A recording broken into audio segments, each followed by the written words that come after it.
ლაილაი წარმოგიდგენთ პროგრამას ინფორმატორი.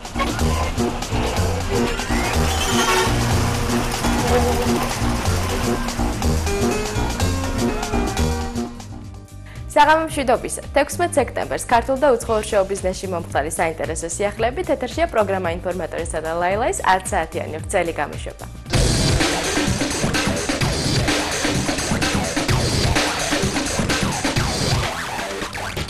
კლუბ დიზელში როგორც იტყვიან drum and bass-ის საღამო გაიმართა.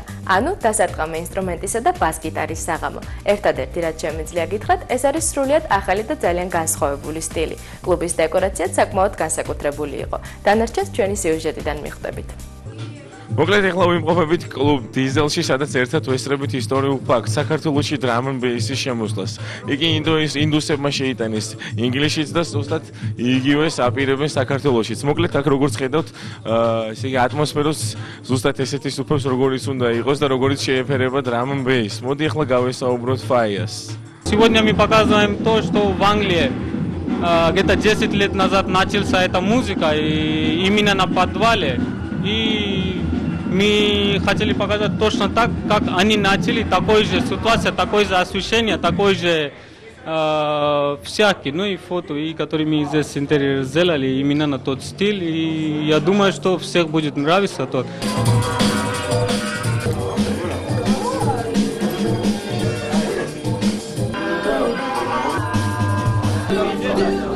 Думаю, что все интерьер очень классно сделано, когда музыка.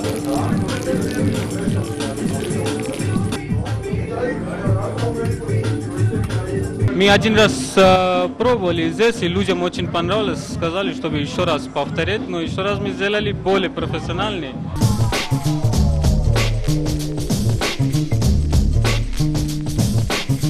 გიგა კვენეტაძე ახალ ალბომზე მუშაობს. როგორც ჩვენთვის გახდა ცნობილი, მასში სოლო სიმღერების გარდა დუეტებიც შევა. უფრო უკეთ ალბომის შესახებ, რა თქმა უნდა, ყველაზე კარგად თავად გიგა მოგვითხრობს.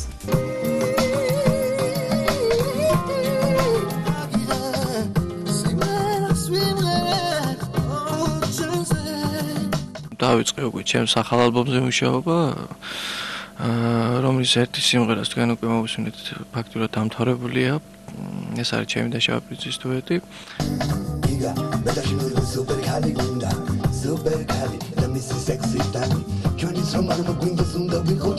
ნუ 9 სიმღერაზე აწი უნდა ვიმუშაო, ანუ ჩემი ალბომის რიგით მეორე ალბომის გამოშვება დაგეგმილი არის სადღაც მარტის თვეში. 10 სიმღერა იქნება ალბომში და აქედან მინიმუმ 3 კლიპი მაინც გაკეთდება სიმღერებზე.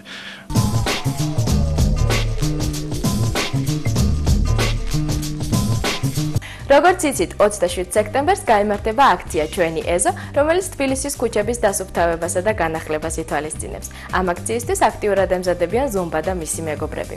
27 სექტემბერი საღამოს 8 საათი, რომელიც რაც არ უნდა მოხდეს, აღარ გადაიდება.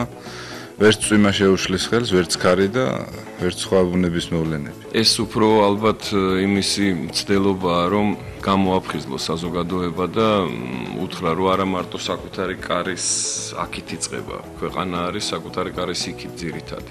ხდება საქველმოქმედო არაპოლიტიკური ცოცხალი მუსიკის მე დავარქმევდი ერთდღიანი ფესტივალი. კონცერტი, აქცია, სადაც გაყიდული ბილეთები მთლიანად მოხმარდება ამეზოს და საბავშვო მოედნის კეთილმოწყობას. კაი რაღაცა რა, ეს გამოდის, რომ ესე იგი ვინც მოვა იქ, ექნება პატარა წვლილი შეტანილი მშენებლობაში და კაია. ისეთი მე წლები რო გაახსენდება და რა ვიცი, სასიამოვნო აქცია რა. ყველა იმ მონაწილისთვის არის ეს ღია, ეს აქცია, ვინც ცოცხლად შესრულება, ანუ დაკვრა იცის ინსტრუმენტზე და სიმღერა იცის. ეს გაგრძელდება ერთი რამდენ ხანსაც ვიცხოვრებთ, ალბათ იმდენ ხანს, დიდ ხანს ვიყოთ და კარგად ვიყოთ. ყველაფერი ეზოდან, ოჯახიდან იწყება, მე ეზო დიდი ოჯახია, მით უმეტეს თბილისური ეზო, ქართული ეზოები საერთოდ და თბილისური განსაკუთრებით. და ყველა ეზოდან და ყველა ოჯახიდან ესეთი ხალისი და ესეთი იდეები რო წამოვიდეს, როგორიც აი ზუმბასგან მოდის, მე ვფიქრობ, რომ ამ ქალაქში ბევრად უფრო კარგი იქნება ცხოვრება და ბევრად უფრო ლამაზი ვიდრე დღეს არის. ყვირილი და ის მაინდა-მაინც არ გვინდა. იმისთვის გვინდა რომ მონაწილეობა მიიღოს ვიღაცამ, თორე სინამდვილეში აქ თავარია საქმე გაკეთდეს პატარა. და ეგეთი პატარა საქმეებს ვაკპირებთ, კიდე გავაგზავნოთ რა, ეს არ დარჩება ამ ერთ ეზოზე. ეს მიკროსამყაროა, რომელშიც აუცილებლად შემოიჭრება ის იბინძურე ტარაკანების სახით, ბუზების სახით, ვირთხების სახით. თუ არ იქნება მოვლილი გარემო, რომელშიც ცხოვრობ და ის გარემო დიდია. და იმ გარემოს სჭირდება ძალისხმევა ბევრი ადამიანების და კონკრეტულად ამ დღისთვის განსხვავებული რეპერტუარი იქნება ალბათ ჩვენი მხრიდან გამომდინარე. ბევრი ახალი რაღაცაც გაიჟღერებს.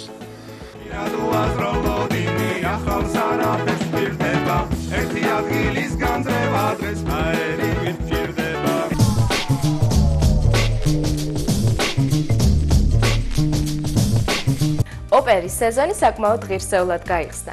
თბილისს ესტუმრა პრიმა ბალერინა ირმა ნიორაძე და მარიინის თეატრი. წარმოდგენილი იქნება სპექტაკლი მადამ ლიონელი და ფრაგმენტების სხვა ბალეტებიდან. სამწუხაროდ გასტროლები მხოლოდ 2 დღიანია.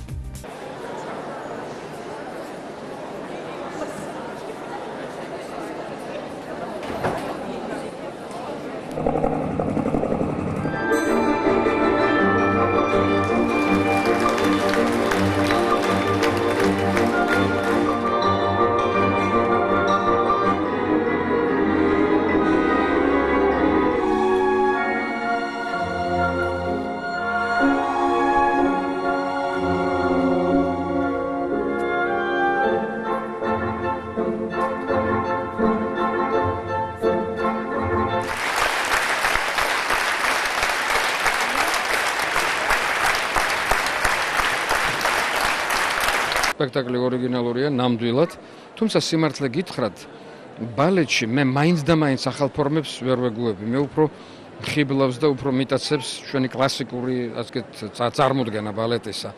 ის უფრო მეტ ემოციას იწვევს ჩემთვის და მე იმედი მაქვს, რომ მეორე განყოფილებაში ამას ვიხილავთ, რა თქმა უნდა. რაც შეეხება თავად ირმა ნიორაძეს, მე ვამაყობ და მოხიბლული ვარ, რომ ასე მკაფიოდ, ასე განსაზღვრულად, ასე ვთქვათ, ყველა წერტილში ზუსტად გადადგმულ ნაბიჯს ვაფასებ, ხიბლავს და რა თქმა უნდა დიდი სიხარულით ველი მეორე განყოფილებას და იმედი მაქვს, რომ უფრო მეტად აღვენთები ვიდრე პირველ განყოფილებაში.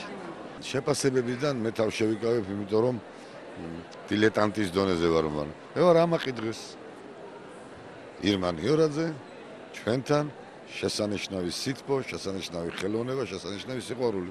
აი ამით ვარ ამაყი. გულწრფელად რო გითხრათ, მე მაინც და მაინც დედათ აღსვანებული არა ვარ ამ ნაწილით. თუმცა ბალერინა შესანიშნავი ბალერინაა, მაგრამ მაინც იცით მეორდება ქორეოგრაფიული ნახაზი მეორდება და ამიტომ ემოციური არ არის. ახლა ნახოთ როგორი იქნება მეორე განყოფილება.